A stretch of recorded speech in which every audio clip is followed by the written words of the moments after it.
question for short debate, reducing the risk and mitigating the effects of wildfire, the Earl of Caithness. Wildfires are a natural phenomenon and an essential process in some ecosystems. Climate change is driving not only increasingly frequent periods of fire-supportive weather, but changes in our vegetation, probably making it more prone to fire. Wildfires are becoming a persistent and growing risk to life, property and the environment, with the impact that they have on carbon emissions, wildlife, humans and their health, insurance, as well as air and water quality. However, there is no single definition of what constitutes a wildfire, although the National Fire Chiefs Council, NFCC, has long argued for one. Does the government agree that a single definition is now a necessity? By April this year, the total area burnt by wildfires in the UK was already higher than any other year's total over the last decade. As of the 4th of June, over 137 square miles, almost the size of the Isle of Wight, had already been burnt.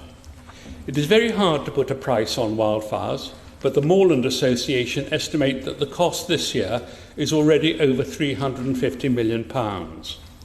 In addition, as with all fires, there are ongoing legacy costs which are unquantifiable, such as bare land being eroded, slowing the re-establishment of vegetation and the recovery of wildlife at a time when nature is in crisis. About 90% of wildfires are caused by humans either carelessly or deliberately. Increasing public awareness of wildfires is a logical next step following the good work of the UK Fire Danger Rating System project and needs addressing by the government, local authorities and landowners. The largest number of wildfire incidents are in major metropolitan areas, with the greatest threat to people, health and livelihoods being the rural-urban interface. In July, 3 years ago, due to wildfires, the London Fire Brigade had its busiest day since World War II, with more than 40 houses and shops destroyed. Wherever fires occur, we are extremely grateful to the courage and dedication of the Fire and Rescue Service, FRS. A fire can affect many FRS stations. On the 10th of March this year, a wildfire, started deliberately at Canford Heath, required attendance of 13 stations. This increased operational demand comes with firefighter numbers down 25% since 2008. The ever-growing costs must be absorbed through core budgets, which are already under strain, and there is no dedicated funding for wildfire response. All this, together with a lack of definition, is hindering long-term investment, as well as the protection, mitigation, control and recording of wildfires and their impact.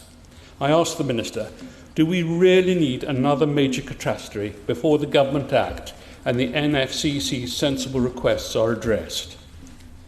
My Lords, I was brought up on the Heather Hills in Aberdeenshire, so I wish to focus on Heathland and Moorland fires, but in England. I have taken part in controlled burns and have helped fight wildfires. I've been fortunate to see and hear the biodiversity, which is noticeably abundant on managed as opposed to unmanaged moorland. A key determinant to any fire is the quantity and type of combustible materials available for burning. This influences fire behaviour and severity and is known as fuel load. The NFCC and private landowners agree that the larger the proportion of the fuel load that is unmanaged, the bigger the fire and the higher the risk of damage. This is the very thing we all wish to prevent. Thus, land management is critical, and the FRS state that a flame length of over 11 feet puts people at risk. My Lords, remember that the flame length on Saddleworth Moor was over 50 feet. Recently in the Peak District, due to the terrain, weather conditions and flame length, the FRS withdrew from fires and decided to let them burn themselves out. Why are the FRS, volunteers and biodiversity being put at risk like this? The answer, my Lords, is that land managers are being directed by the government through Natural England, NE, to manage land in such a way that it increases the fuel load. There is a significant difference between a controlled burn and a wildfire. Controlled fire only burns the surface, not the underlying vegetation or root systems. Furthermore, the latest science shows that over a 10-year period, controlled fires sequester more carbon than they release. NE approved controlled burning on Dorset heathland to restore habitat, but ironically, it is firmly against it on moorland, even though it does not burn the peat. Instead, NE demand the wetting of moorland. My lord, but wet moors still burn. Indonesia is the only country in the world that has tried re-wetting at scale and studied its effect on wildfire. Re-wetting reduced the number of extreme fire events by 40% and only slightly shrank the area affected by fire by 5%. Of course, re-wetting will help in some places, but certainly not all. For instance, my lords, due to topography, 30% of the peat district cannot be re-wetted. The England Peat Action Plan identified the lack of scientific knowledge around the impacts of changing land managing practices. As a result, Ideal UK Fire is researching this with a report due in 2027. Can the Minister tell the House why DEFRA has undertaken a hurried 8-week consultation on further restrictions on traditional winter burning before this important report is received and studied? Does the Minister agree that no decision should be taken until we have the science available? NE looks at facts from a single-issue viewpoint, are wedded to one form of fuel load control, and have ignored the latest scientific evidence. Its ill-informed evidence review, NEER 155, has compromised DEFRA's responsibility in the wildfire framework for England and doubtless the review of the EIP. I wrote to the CEO of NE in April asking for an urgent meeting to discuss all of this. It is a sorry saga to recount, but briefly, she has not responded to me, and my requests for a meeting have been ignored. That is unacceptable, especially from the government's advisers.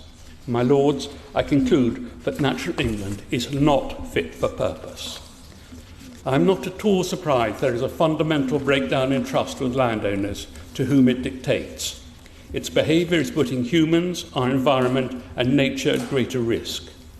Can the Minister tell us why NE is allowed to give instructions to landowners when it has no statutory responsibility for wildfires and, contrary to his recent letter to me, does not employ a single person with specialist knowledge? What action will he take to improve NE's performance? My lords, while on landowners, just let us recall that landowners in England voluntarily spend millions each year on moorland management and promoting biodiversity. In parts of Scotland and in parts of Italy and Spain, this is no longer so, with well-documented negative environmental consequences. If landowners withdraw their goodwill, it will fall to the taxpayer to fund and support biodiversity, and the FRS will have no help and local expertise when the fire occurs. Many of your lordships will have received the Wildlife Trust speech for this debate. Before it was circulated widely, I managed to get corrected an inaccurate reference to an NE report. I also told TWT, where the ignition source was known, it represented under 7% of wild upland fires. My lords, significantly, it did not amend its brief further to reflect that fact. Are ministers aware that not only do some NGOs willfully confuse controlled burns and wildfires, but are sending out briefs that are more emotionally and politically based than science and fact-based? My lords, I thank all noble lords who are speaking in this debate. I look forward to hearing from my noble friend Lord Gove, another Aberdeenshire loon, but nay from the hills, and my noble friend Lord Jack of Currants, in whose former constituency I spent many of my farming days. I'm delighted they have chosen to make their maiden speeches in this important debate. Wildfires are a current and very real threat to us and our environment, which climate change will only exacerbate. We all need to do more to rise to the challenge, but we need a more concerted lead from government, based on further and better scientific evidence advice than they have recently received. Yeah.